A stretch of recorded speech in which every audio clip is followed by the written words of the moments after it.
이게 이제 대표이사 급여를 그냥 지불 능력이 없기 때문에 뭐 안 받거나 뭐 몇 년간은 안 가져가기로 한다거나 아니면은 뭐 특정한 기간 동안에는 신입사원 월급에 준하기로 했다거나 동업자들끼리 우리는 뭐 3년간은 얼마만 받기로 했다거나 이런 케이스가 꽤 많단 말이죠. 문제는 뭐냐면 그렇게 해서 회사가 돈을 버는 생산성이 맞춰지면 나중에 올리는 것도 우리 사장님 연봉 얼마 받고 있을까 궁금해하는 우리 직원들 눈치 가끔 보이죠. 최고 연봉 받고 있는 경영자들 직원 평균 연봉 격차 한번 볼까요? 자, 우리나라에서 자 2023년 3월자 2022년 기준값입니다. 보니까 자 가장 많이 받고 있는 사람 보니까 NC소프트의 김택진 대표 사장님 연봉 123억 8,100만 원. 전 직원 평균 연봉도 엄청나죠. 1억 1,400만 원. 직원 평균이 1억 1,400만 원이에요. 격차 100배입니다. 100배 나고 있습니다. CJ제일제당 이재현 회장님 72억입니다. 신세계 이마트 정용진 부회장 36억. 아, 우리 용진이 형 36억 받습니다. 직원 평균 연봉 4,500만 원이고 격차 80배 나고 있습니다. 호텔신라 이부진 사장님 연봉 35억이고요. 격차 68배 나고 있습니다. 그러다 보니까 이런 게 기사가 좀 나오죠. 중소기업 대표에 대한 환상. 중소기업 사장이 최고인 이유. 규모 큰 곳은 외부 투자자, 채권자 눈치 보느라고 사장 마음대로 하기는 해도 견제가 심한데 또 정기 세무조사도 있는데 적당한 규모의 중소기업 사장들의 삶은 참 이런 이야기 어디서 봤는지 모르겠어요. 자, 저도 중소기업 사장 아닙니까? 자, 여러분 생각해 보세요.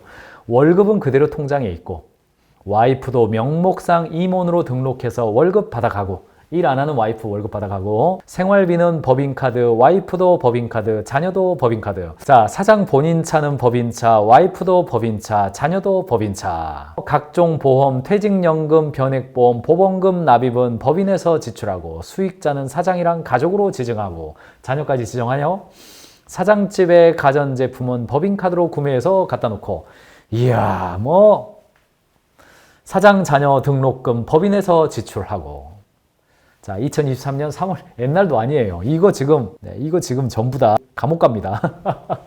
소기업 사장들은 명목 임금보다 두세 배는 더 가져가는 거다. 세무조사로 털리냐? 이런 거 안 털린다. 그래서 뭐 여기 내연녀 이야기 또 나옵니다. 꼭 이런 거 나오죠. 내연녀는 명품백이고 냉장고 사주고 뭐 주테크 재테크 해가지고 뭐 주식하고 그 다음에 뭐 분식회계로 대출 신청하면 대출도 빠방하게 잘 받고 이야 참 뭐 이런 분이 있나 봅니다. 저 보지 못했습니다. 근데 있나 보죠, 뭐. 중소기업 사장들이 재벌 회장들보다 사는 게 편하고 좋은 이유는 바로 이거다. 뭐 좀 알려지면 견제도 받지만은 웬만한 중소기업은 견제도 안 받고 뭐 중소기업 대표는 뭐 아무튼 돈 쓰고 여행 다니고 명품 쓰고 집에다가 가정부 두고 차 이런 거 쓰고 다닌다. 이런 이야기가 실제로 있더라고요. 제가 검색해 보니까 많아요. 그런 오해들이 있어요. 근데 너무너무나 이게 여러분 느낌이 어떠세요? 참 그렇죠. 제가 알고 있는 언더백 기업의 사장님들의 삶과는요 너무너무나 다른 이야기입니다. 연말에도 돈 빌린 중소기업들, 자영업자들보다 더 어렵다. 지난 5년 5대 은행 중소기업 법인 대출 잔액 추이를 봤더니 2023년, 2022년 대비해서 2023년 보니까 계속 증가했습니다. 계속해서 대출 잔액이 증가하고 있다라는 이야기는 뭐냐면 중소기업의 영업 상황이 계속 어려워지고 있다. 대출 잔액, 가계대출 잔액도 지금 역대급 최대이기 때문에 굉장히 걱정되지만 중소기업들, 기업 대출 잔액도 엄청나게 지금 문제가 된단 말이죠. 유동성이 너무 많이 풀려가지고 이게 어렵단 말이죠. 그렇게 대출 받았는데 1년 동안에 내야 될 대출 이자보다 내 세전이익, 영업이익이 지금 안 나오는 기업도 이른바 한계기업이라고 하는데 문제가 엄청 고민이 많이 되죠. 국세청 데이터를 보니까 2022년 데이터 이것만 한번 보시죠. 연도별 사업소득 총인원, 총소득, 평균소득, 중위소득을 보니까 이런 중위소득을 봐야 좀 현실을 볼 수 있는데 보시면 중위소득이 646만 원. 연 중위소득 값이 그러니까 정말 못 벌고 있고 평균소득이 1930만 원. 이게 현실이다 이렇게 보시면 되겠고 게다가 기업 규모별로 보더라도 임금 근로자의 소득은 어제도 제가 한번 말씀드렸습니다. 엊그제 대기업은 현재 늘었습니다. 2022년 기준 591만 원이고 중소기업은 286만 원이고요. 비영리 기업이 346만 원. 월 평균 성별 평균 소득을 본다 하더라도 별로 좋아지고 있지 않습니다. 격차는 늘어나고 있다. 이 정도 좀 보시면 되겠습니다. 결국 우리 사장님 얼마 줘야 되느냐 이런 이야기거든요.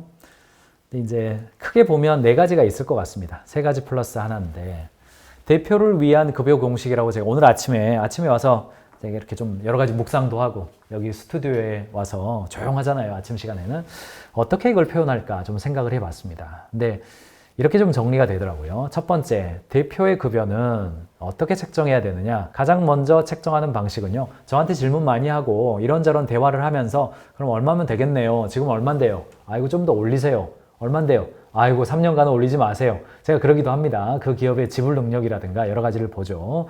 기본적으로는 대표이사의 급여도 기업의 지불 능력과 직결되어 있어요. 문제는 뭐냐면 이게 이제 대표이사 급여를 그냥 지불 능력이 없기 때문에 뭐 안 받거나 뭐 몇 년간은 안 가져가기로 한다거나 아니면은 뭐 특정한 기간 동안에는 신입사원 월급에 준하기로 했다거나 동업자들끼리 우리는 뭐 3년간은 얼마만 받기로 했다거나 이런 케이스가 꽤 많단 말이죠. 문제는 뭐냐면 그렇게 해서 회사가 돈을 버는 생산성이 맞춰지면 나중에 올리는 것도 너무너무 힘들어요. 그래서 처음에 시작할 때부터 적절하게 갖추는 게 좋다. 그렇게 이제 이야기하는 편입니다. 첫 번째 방식은 경쟁사 대표의 급여 수준을 고려해서 우리 회사의 급여를 결정하는 방식입니다. 이게 이제 시장 가격이죠. 시장 가격 기준입니다. 여러분의 급여는 여러분이 생각하고 있는 경쟁사의 대표가 얼마 받고 있는지를 감안해서 책정하시는 게 좋습니다. 왜냐하면 나의 역량은 경쟁사 대표의 역량만큼 요구되어지기 때문에 그렇습니다. 그러니까 적절하게 안 삐지려면 내가 그 정도는 받으면서 일을 해야 레버리지가 갈 수 있어요. 두 번째, 생산성 기준이 있어요. 생산성 기준은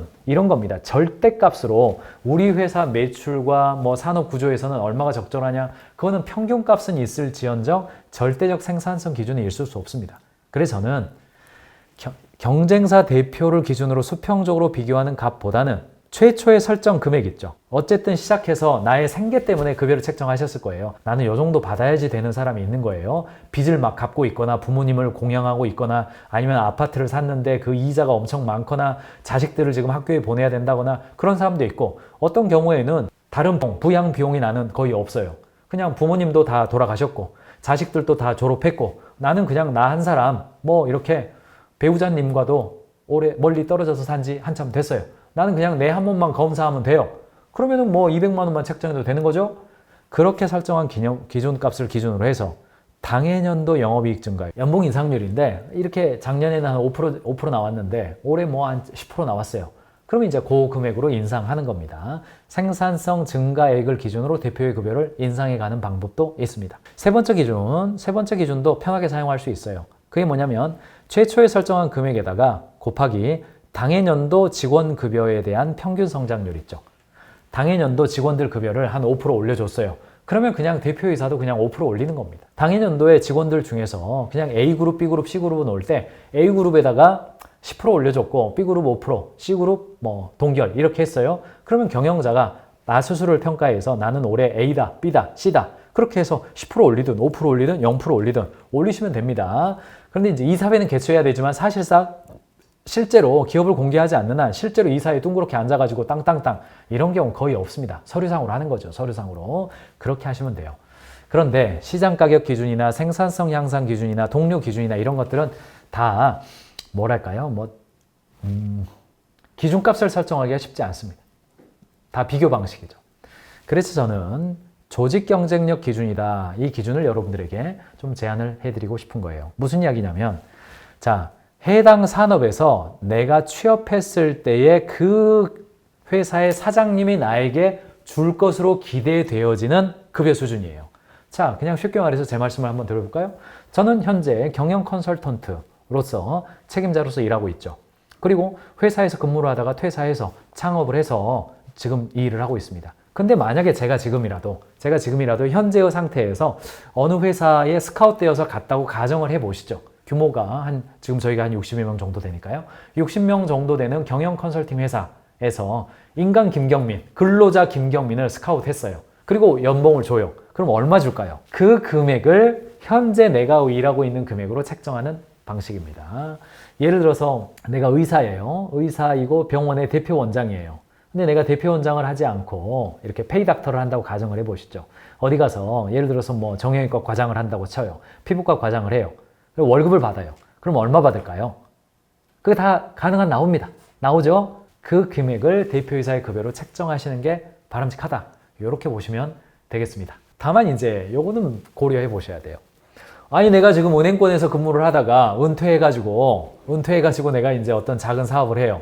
근데 내가 다시 은행에 취업하면 내 연봉이 3억인데 그거는 아닙니다. 그거는 아니에요.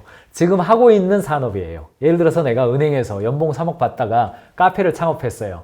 그러면 그 카페 창업을 했는데 내가 카페 창업을 해서 사장이 되지 않고 다른 카페에 입사해서 일한다. 그러면 얼마 받을까요? 200만 원이죠. 그거는 200만 원이죠. 3억이 아니라. 그러니까 금액을 책정할 때는 현재의 산업군에서의 경쟁력으로 금액을 책정하십시오. 찬란하고 화려했던 과거의 영광으로 책정하시면 안 됩니다. 실제로도 한국노인인력개발원에서 2014년부터 2022년까지 생애 주된 일자리를 유지했을 때 생애 주된 일자리를 유지하는 사람들의 비중을 보니까 55세에서 64세예요. 자, 과거에는 55세에서 64세가 생애 주된 일자리를 유지하는 비율이 34%였는데 지금은 29.2%로 빨리빨리 그냥 조기 퇴직한다는 이야기입니다. 반대로 퇴직 이후에 미취업 상태도 올라가서 현재 22년 기준으로요 38.8%예요.